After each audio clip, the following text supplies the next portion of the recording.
नमस्कार, आप देख रहे हैं रीवा दर्शन। मैं सचेता बघेल आपके साथ। आई नजर डालते हैं आज की खबरों पर विस्तार से। रीवा में सोमवार को मिले एक साथ 20 कोरोना संक्रमित मरीज। लगातार देश दुनिया के साथ रीवा जिले में कोरोना की रफ्तार बढ़ती जा रही है। लगातार बढ़ते कोरोना संक्रमण की वजह से लोग दहशत में हैं। वहीं शासन प्रशासन व स्वास्थ्य विभाग के भी हाथ पांव फूलने लगे हैं। सोमवार को रीवा जिले में एक साथ 20 मरीज पॉजिटिव पाए गए हैं। यह माना जा रहा है कि 1407 लोगों के सैंपल लिए गए थे, जिसमें 20 लोग कोरोना संक्रमित पाए गए हैं। सोमवार 10 जनवरी को आई स्वास्थ्य विभाग की रिपोर्ट के मुताबिक रीवा जिले में 20 संक्रमित एक साथ पाए गए हैं। इस बात से एक बार फिर से हड़कंप मच गया है। जानकारी के मुताबिक 1407 लोगों के सैंपल लिए गए, जिसमें 1255 सैंपल आरटीपीसीआर के माध्यम से लिए गए, तो वहीं 152 सैंपल एंटीजन किट के माध्यम से भी लिए गए, जिसके बाद कोरोना मरीजों की संख्या जिले में 54 हो गई है। रीवा में मिले संक्रमित मरीजों में 9 मरीज रीवा शहर में मिले हैं तथा 2 मरीज गंगेव, 2 मरीज रायपुर करचुलियान, 1 मरीज मऊगंज तथा 4 संक्रमित मरीज जवा एवं 2 मरीज सिरमौर में पाए गए हैं। इस अस्पताल चौक पर किसी ने श्रीयुत चौक का कटआउट लगा दिया था। इस बात की हलचल पूरे शहर भर में रही कि आखिरकार यह कटआउट किसने लगाया और किसकी अनुमति से लगाया गया, यह किसी को नहीं पता चल पाया। हालांकि माना यह जा रहा है कि यह जन भावना की मांग व पुकार दोनों है और लंबे समय से यह मांग की जा रही है कि अस्पताल चौक के अलावा अन्य कई शासकीय संस्थानों के नाम श्रीयुत श्रीनिवास तिवारी व कुंवर अर्जुन सिंह महाराज, मार्तन सिंह व स्वर्गीय इंद्रजीत पटेल के नाम हो। लेकिन जिला प्रशासन का कहना है कि बिना शासन प्रशासन की स्वीकृति यह कार्य अवैध है। इस बात को एक जिम्मेदार चैनल होने के नाते रीवा दर्शन ने प्रमुखता से उठाया था। साथ ही इस बात को लेकर जिले के जिम्मेदार कलेक्टर डॉक्टर इलैया राजाटी समेत नगर निगम कमिश्नर मृणाल मीणा से भी बात की गई थी, जिसके बाद इसे तत्काल अस्पताल चौक की रोटरी से हटा दिया गया है। हालांकि कांग्रेसियों का मानना है कि यह जन भावना की मांग है कि अस्पताल चौक को श्री युद्ध चौक नाम दिया जाए। इसके लिए बकायदा कांग्रेस पार्टी व एनएसयूआई के छात्र सोशल मीडिया पर कैंपेन भी चला रहे हैं और सबकी मांग है कि अस्पताल चौक को श्री युद्ध चौक का नाम दिया जाए, क्योंकि संजय गांधी अस्पताल की देन पूर्व विधानसभा अध्यक्ष श्रीनिवास तिवारी की ही है, जिसे उन्होंने स्वास्थ्य मंत्री रहते रीवा को दिया था। लेकिन सवाल यह उठता है कि इस तरह से इतने बड़े व सर्वमान्य नेता की तस्वीर के साथ बिना शासन प्रशासन की अनुमति के कटआउट लगाना कहां तक जायज है।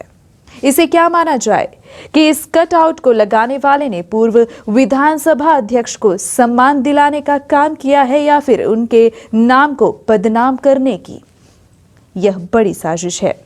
यह सवाल अभी भी सवाल बना हुआ है। हालांकि अस्पताल चौक में श्रीयुत चौक का कटआउट लगाए जाने की बात को रीवा दर्शन चैनल ने प्रमुखता से उठाया, जिसके बाद तत्काल प्रशासनिक टीमें हरकत में आ गई और आनन फानन में अस्पताल चौक की रोटरी में लगाया गया कटआउट हटा दिया गया है और इस बात की जांच की जा रही है कि आखिरकार अवैध रूप से यह कटआउट लगाया किसने था। इस बात को लेकर नगर निगम आयुक्त मृणाल मीणा से बात की गई तो उन्होंने बताया कि जिसने भी कटआउट लगाया था यह गलत तरीका है। जानकारी मिलते ही इसे तत्काल हटवा दिया गया है। वहीं जब इस संबंध में कांग्रेस नेता व शहर अध्यक्ष गुरमीत सिंह मंगू से बात की गई तो उन्होंने इसे जन भावना की मांग बताई और कहा कि दलगत राजनीति से ऊपर उठकर इस मांग पर शासन प्रशासन को भी अमल करना चाहिए। गुरमीत सिंह मंगू ने क्या कुछ कहा, ये हम आपको सुनवाते हैं। श्रीयुक्त श्रीनिवास तिवारी जी रीवा जिले ही नहीं बिंद के हम सबके महापुरुष थे।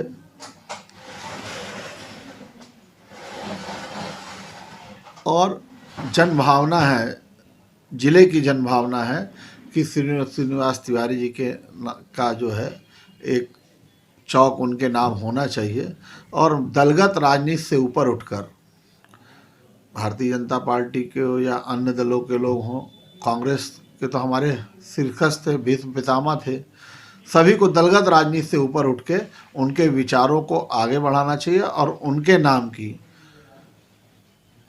चौराहा हो, उनके नाम पे स्कूल हो, उनके नाम पे कॉलेज हो, यह जरूर होना चाहिए, जिससे हमारे आने वाली पीढ़ियों को पता लगे कि हमारे पूर्वज आदरणीय कुंवर अर्जुन सिंह जी, आदरणीय महाराज मार्तांड सिंह जी, स्वर्गीय इंद्रजीत पटेल जी और श्रीनिवास तिवारी जी क्या कर गए, यह हम आने वाली पीढ़ियों को बताने के लिए, यह जन भावनाओं को ध्यान में रखते हुए ये सभी जो भी हमारे राष्ट्रीय दल हैं उनको इस मांग पे सहयोग प्रदान करना चाहिए। जय हिंद, जय भारत।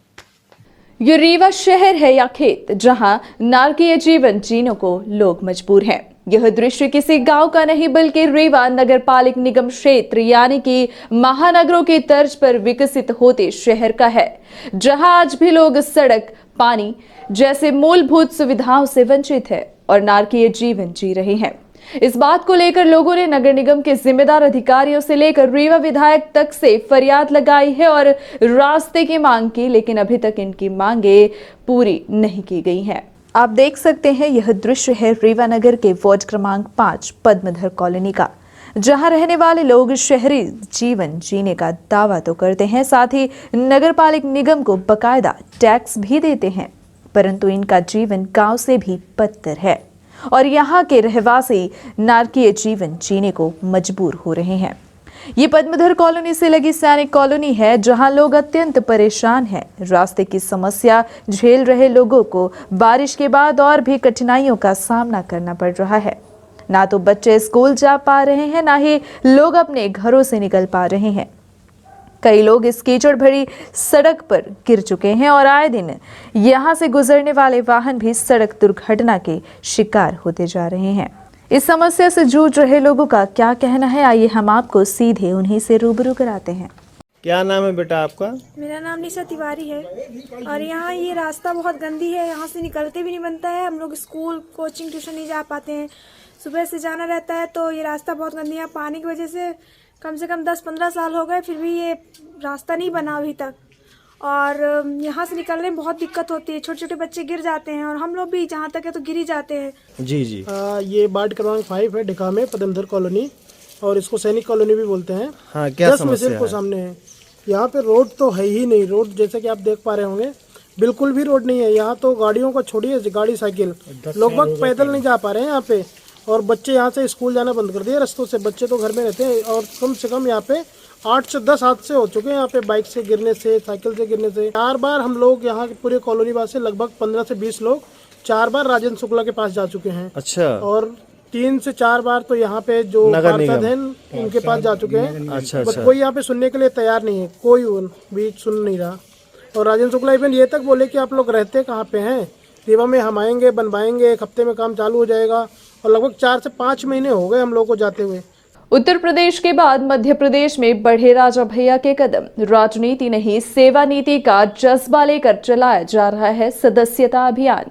इसी तारतम्य में रीवा कॉफी हाउस स्थित जनसत्ता दल लोकतांत्रिक पार्टी के राष्ट्रीय कार्यकारिणी के पदाधिकारी तरुणेंद्र सिंह ने पत्रकार वार्ता कर पत्रकारों से खास चर्चा की। ये जनसत्ता दल लोकतांत्रिक पार्टी का सदस्यता अभियान जो है वो मध्य प्रदेश में शुरू किया जा रहा है और जिसके राष्ट्रीय अध्यक्ष माननीय कुंवर रघुराज प्रताप सिंह राजा भैया जी हैं और उनके निर्देशानुसार जो है वो ये सदस्यता अभियान का गठन किया जा रहा पूरे मध्य प्रदेश में और बाकी सभी प्रदेशों में चालू है।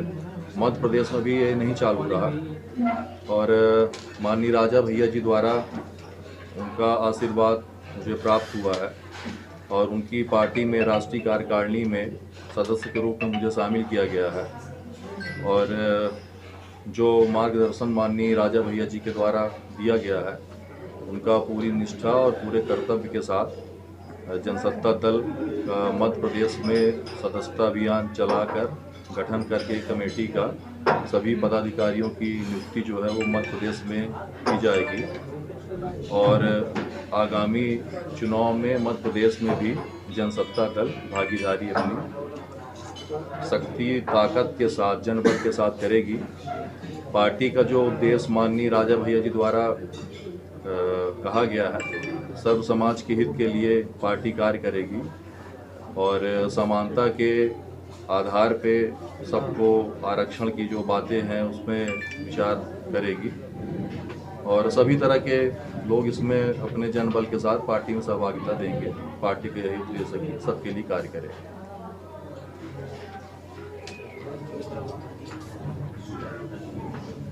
और एक चीज़ आगे थोड़ा और सुन लीजिए, पार्टी के इसमें माननीय राजा भैया जी के आदेशानुसार जो है ये जनसत्ता दल लोकतांत्रिक का सैनिक प्रकोष्ठ भी है, जो कि हम लोग पूर्व में भी भूतपूर्व सैनिकों के लिए कार्य करते थे।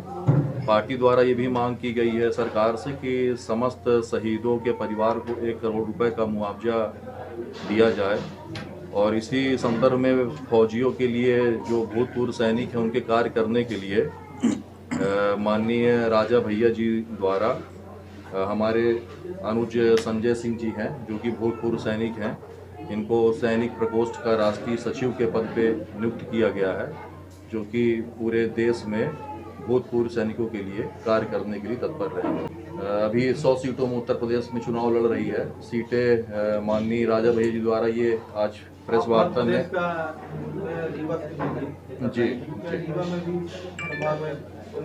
जी पूरे प्रदेश में चुनाव का इसका आगाज होगा आने वाले चुनाव में। अभी प्रदेश अध्यक्ष की नियुक्ति हो गई? अभी नहीं, अभी पहले सदस्यता अभियान चलाया जाएगा, उसके बाद मध्य प्रदेश में पदाधिकारियों का गठन किया जाएगा। राष्ट्रीय अध्यक्ष आपके कब आएंगे? राष्ट्रीय अध्यक्ष बहुत जल्दी आएंगे। उत्तर प्रदेश के चुनाव में भी व्यस्त हैं वो। चुनाव जैसे उत्तर प्रदेश से खत्म होगा, राष्ट्रीय अध्यक्ष को मध्य प्रदेश बिल्कुल बुलाया जाएगा। क्या मानते, क्या जरूरत आ पड़ी कि मध्य प्रदेश में भी अब पार्टी का विस्तार किया जा रहा है? जरूरत ये पड़ी कि भाजपा और कांग्रेस जो कि यहाँ पे मध्य प्रदेश में काफ़ी समय से रही हैं और मध्य प्रदेश के हालात जो हैं वो किसी से छुपे नहीं हैं, सभी वाकिफ हैं उससे। कभी रोड, कभी लाइट, हमेशा तकलीफें यहाँ बनी रहती हैं। सिमरिया विधायक केपी त्रिपाठी के खिलाफ सोशल मीडिया में वायरल वीडियो की सच्चाई। इन दिनों सोशल मीडिया में सिमरिया विधायक केपी त्रिपाठी के खिलाफ एक वीडियो वायरल किया जा रहा है, जिसमें बताया जा रहा है कि विधायक केपी त्रिपाठी लोगों के घर में घुसकर मारने की बात कर रहे हैं, जबकि विधायक द्वारा इस वीडियो की सच्चाई कुछ और ही कही जा रही है, जिससे साफ जाहिर होता है कि इस वीडियो को कट करके विधायक को बदनाम करने का षड्यंत्र रचा जा रहा है। विधायक द्वारा उपलब्ध कराए गए वीडियो की सच्चाई यह है कि विगत 14 अक्टूबर यानी कि रामनवमी के अवसर पर हरदुआ गांव स्थित काली मंदिर परिसर में विराजमान दुर्गा के पंडाल में सिमरिया के इतिहास का वर्णन करते हुए माता रानी के आशीर्वाद मांगते हुए उन्होंने बसामन मामा के बारे में बताया और कहा था कि बसामन मामा के आदर्शों पर हम सिमरिया वासी चले और उनके आदर्शों की रक्षा करें। विधायक सिमरिया ने क्या कहा था, आप खुद सुनिए। तो बसामन मामा कैसे थे, हम कैसा बनना चाहते हैं। हे माँ, हे काली माई, हमको आशीर्वाद देना, हमारे सिमरिया के युवाओं को, माताओं को, बहनों को, सियानों को, सभी को देना कि मैं बसामन मामा के आदर्शों पर हम सिमरिया के लोग चल सके, हर हालत में उनके आदर्शों की रक्षा कर सके। उनका आदर्श क्या था? एक पीपल का पेड़ कट जाने से इतने भाव विह्वल हो गए कि उन्होंने अपने प्राणों की आहुति दे दी।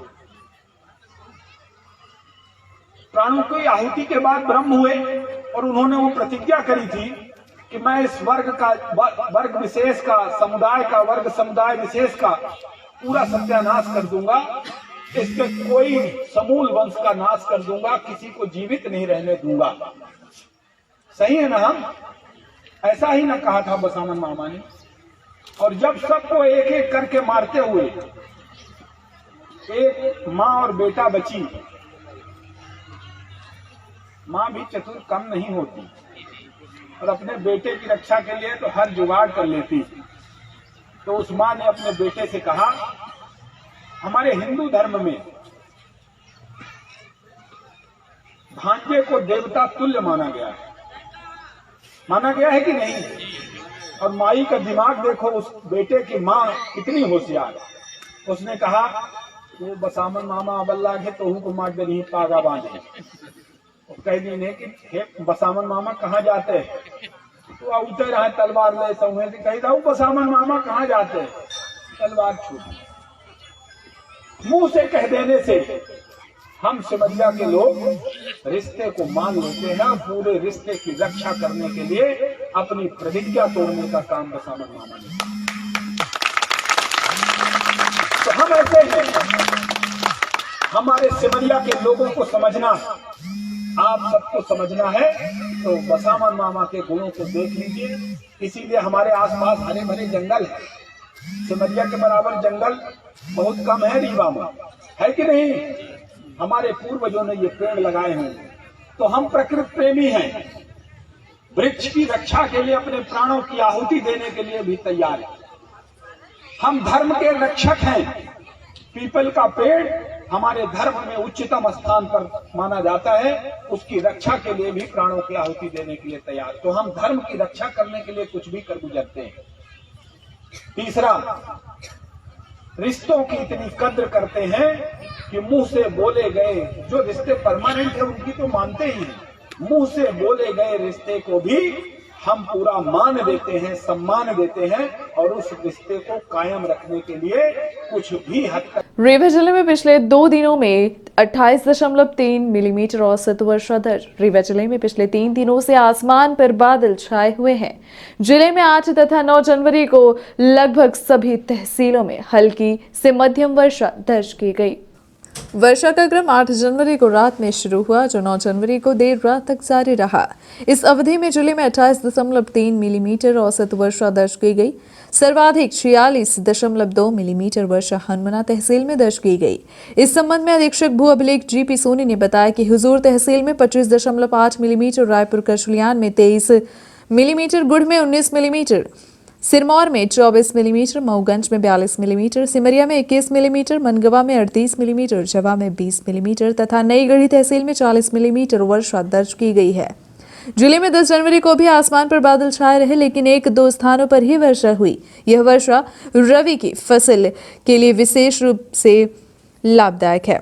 इस वर्षा से मसूर, चना तथा सरसों की फसलों पर विपरीत असर भी हो सकता है। कोरोना नियंत्रण के सभी उपाय सुनिश्चित करें, यह बात वीडियो कॉन्फ्रेंसिंग के जरिए मुख्यमंत्री शिवराज सिंह चौहान ने कही है और कहा है कि प्रत्येक माह में एक दिन स्वरोजगार दिवस मनाया जाएगा। माध्यम से संभागीय कमिश्नर एवं जिलों के कलेक्टर्स से कोरोना स्वरोजगार, रोजगार दिवस एवं ओला अतिवृष्टि की समीक्षा की।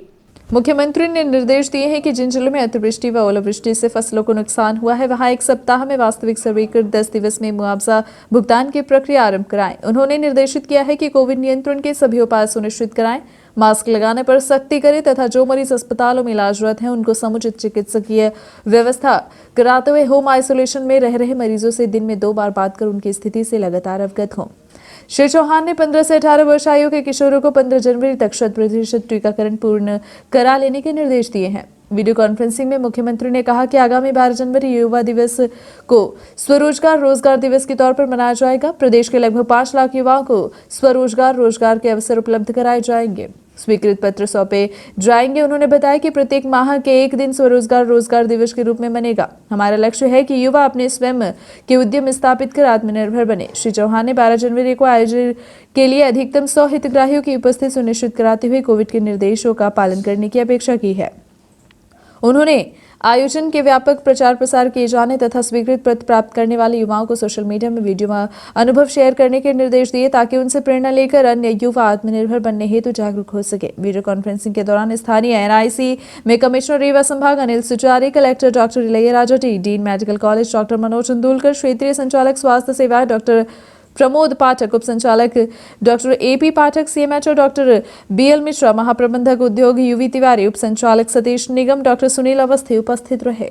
आंगनवाड़ियों को बेहतर करने में अधिकारी योगदान दें, यह बात बैठक के दौरान कलेक्टर ने कही।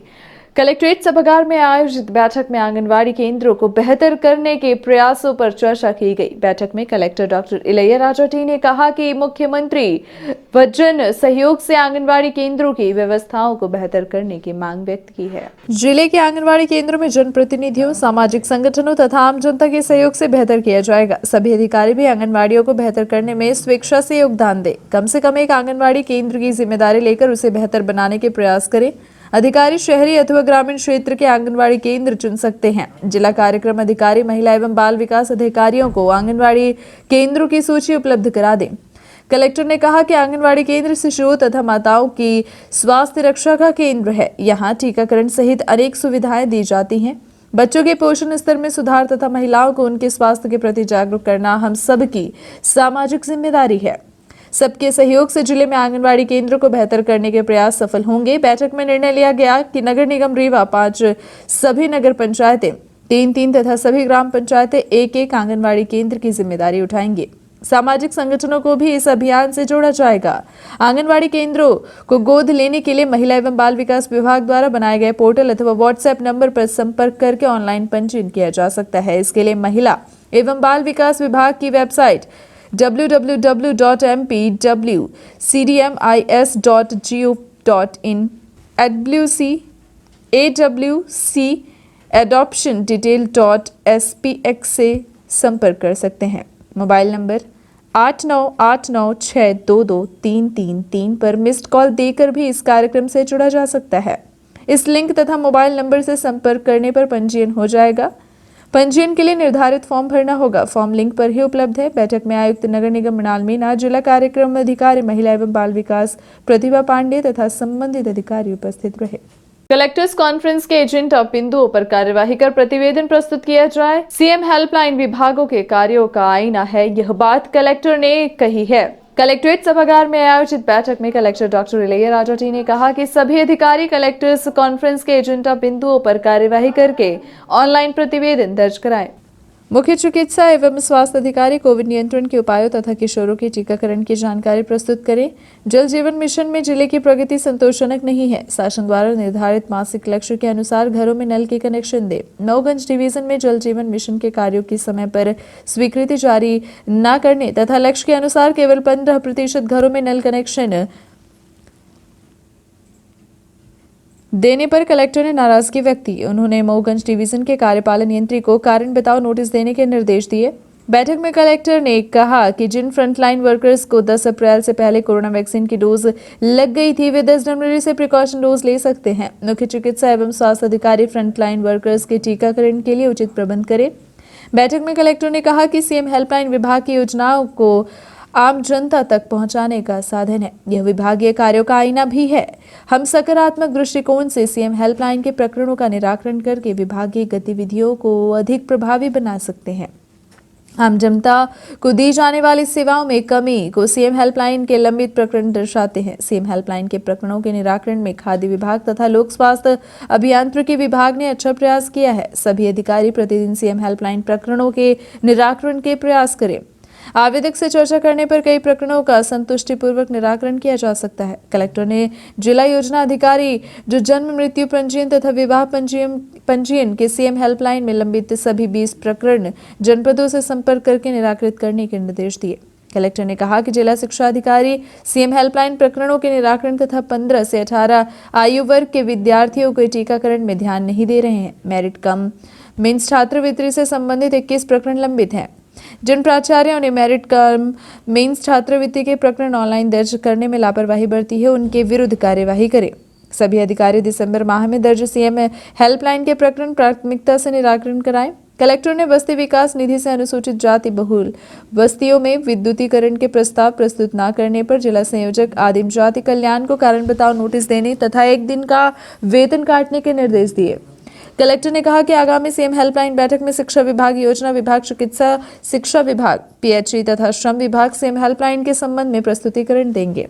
बैठक में कलेक्टर ने कहा कि भू अर्जन से जुड़े सभी कार्यालय प्रमुख भू अर्जन की प्रशासकीय राशि 2 दिवस में जमा करा दें। कलेक्टर ने अधिकारियों को खाद्यान्न वितरण, धान के उपार्जन, पोषण आहार वितरण तथा कोविड टीकाकरण के संबंध में भी निर्देश दिए। बैठक में आयुक्त नगर निगम मृणाल मीणा, संयुक्त कलेक्टर ए.के. झा, संयुक्त collector AK. Singh, deputy collector PK. Pandey तथा संबंधित अधिकारी उपस्थित रहे। कलेक्टर्स एवं एसपी सहित अधिकारियों ने कोरोना वैक्सीन की प्रिकॉशन डोज लगवाई। कलेक्टर डॉक्टर इलैया राजाटी एवं पुलिस अधीक्षक नवनीत भसीन ने आज कोरोना वैक्सीन की प्रिकॉशन डोज लगवाई है। मेडिकल कॉलेज के टीकाकरण केंद्र में डीन डॉक्टर मनोज इंदुलकर तथा अतिरिक्त पुलिस अधीक्षक शिव कुमार वर्मा ने भी कोरोना वैक्सीन के प्रिकॉशन डोज का टीका लगवाया। उल्लेखनीय है कि 10 जनवरी से फ्रंटलाइन वर्कर्स, हेल्थ वर्कर्स तथा 60 वर्ष से अधिक आयु के व्यक्तियों को कोरोना वैक्सीन का प्रिकॉशन डोज का टीकाकरण अभियान आरंभ हो गया है।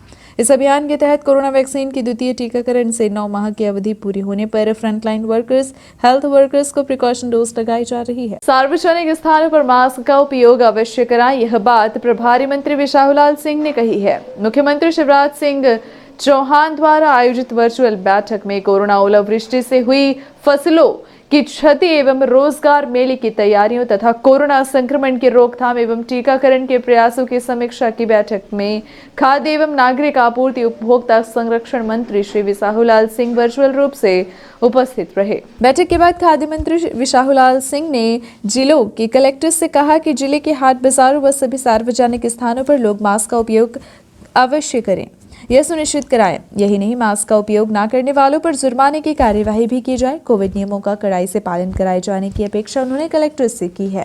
ये थी आज की खबरें। आगे की खबरों के लिए बने रहें रेवा दर्शन के साथ। दीजिए हमें इजाजत। नमस्कार।